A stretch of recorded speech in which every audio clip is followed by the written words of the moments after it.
Welcome back. In this video, we're going to explore the derivative of the inverse function. And with the inverse function, remember what that does is if g is an inverse of f, it's going to switch x and y. So if we have, if on the point, on the graph of f of x, we have this point xy, then on g of x, the point becomes yx. That notation is very bad, but you get this general idea.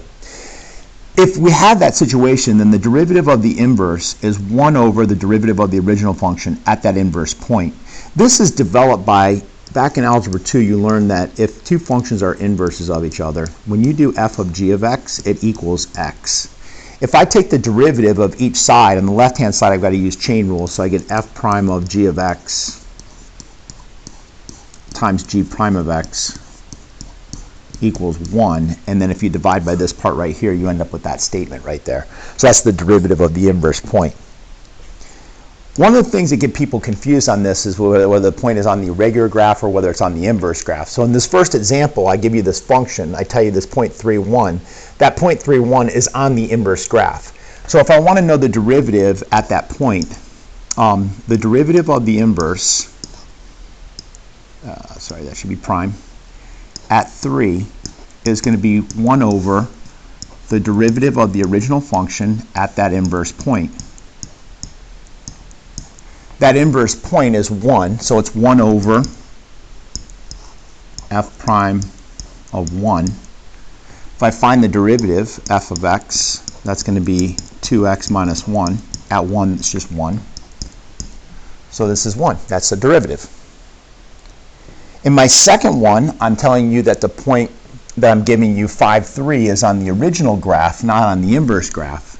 And I want to know g prime of 3, where g is my inverse. So g prime of 3 is 1 over f prime of g of 3. G of 3, based upon this point right here, is 5. So it's 1 over f prime of 5. I need to find f prime of 5. So f prime of x is going to be 1/2 times 2x minus 1 to the negative 1/2 times 2. The 1/2 and the 2 will drop out. If I plug in 5 there, I get 1 over, in this particular case, if I plug in 5 there, I get 3, so it's 1/3. So then if I put that 1/3 right back here, I get 1 over 1/3, which is 3. And then finally, in my last example, again, just trying to hide points on you. If I want to know the derivative at 2 of the inverse function, like that, it's going to be 1 over the derivative of the original function at the inverse of 2.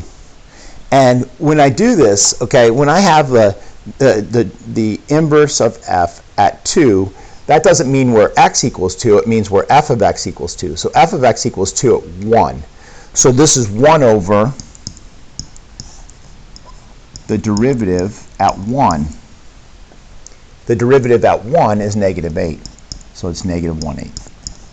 So the biggest confusion on this is whether you're looking for the derivative point or the original point.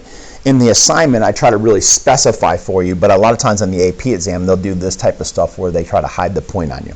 See you in class.